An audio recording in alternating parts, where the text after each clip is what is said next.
The moment that we will realize that the way to, to enhance innovation is to create these appropriate environments that enhance innovation, would be the moment I think that more organizations, not only the knowledge-intensive organizations, will be able to develop further creativity and human ideas. This reminds me a little bit of the Horizon programs, the most recent ones that are looking for innovation, while at the same time they tell you what they want to achieve. So they're asking you to deliver solutions rather than innovate. And yes, you innovate something that has been deemed unsuccessful, but they considered it as an innovation. Yeah. The same applies with business plans. European Union, first of all, let's be honest, is one of the biggest bureaucracies ever. Okay, bureaucracy is not there to enhance innovation. Doesn't care about innovation. And from a point of view, if you think of it, this is not their target. Innovation is not their target. Bureaucracy, it is there in order to control a situation, in order to keep a situation under control, which I totally understand. Okay. You're going to be accused as a Brexiteer now. Yeah, okay.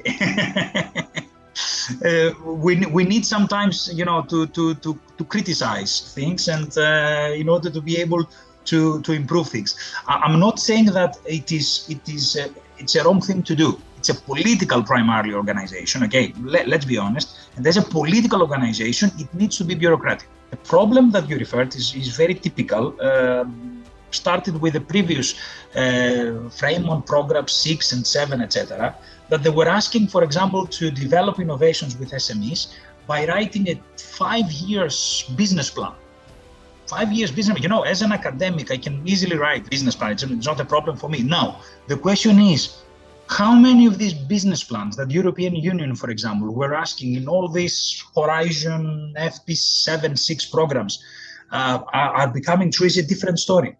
Someone that believes that the business plan can actually predict the actual future, what will happen, I think is far away from being down to the earth. Now, why the European Union asked for a business plan? Because they want actually to see that there is something in the mind that coordinates the whole process of innovation of whatever. But the truth is that this is by default a paradox, because innovation, it means that I'm experiment myself with some things, I'm open and tolerate mistakes, I can manage the risk, of course, not whatever mistakes, okay, I can manage the risk, and I go on.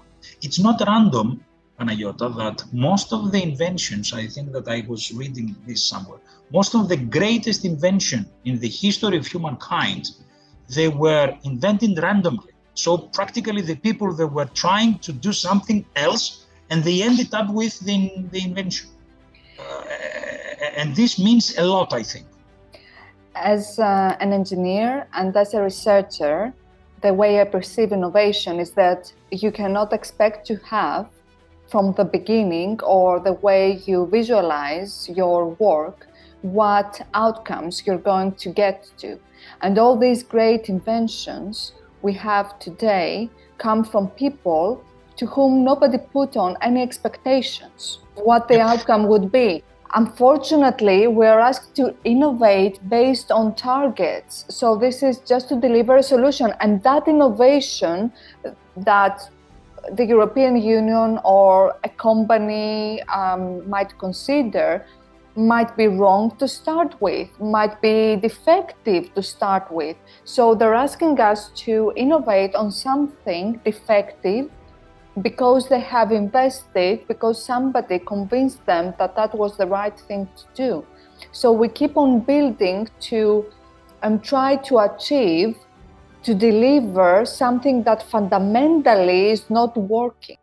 You are right. Now, in order to avoid doing ourselves a mistake here, we're not against targets. It's not a bad thing to have a target. It's not a bad thing to have an idea.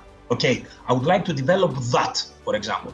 But this is different than to say that there is no any other way, but you need to do this.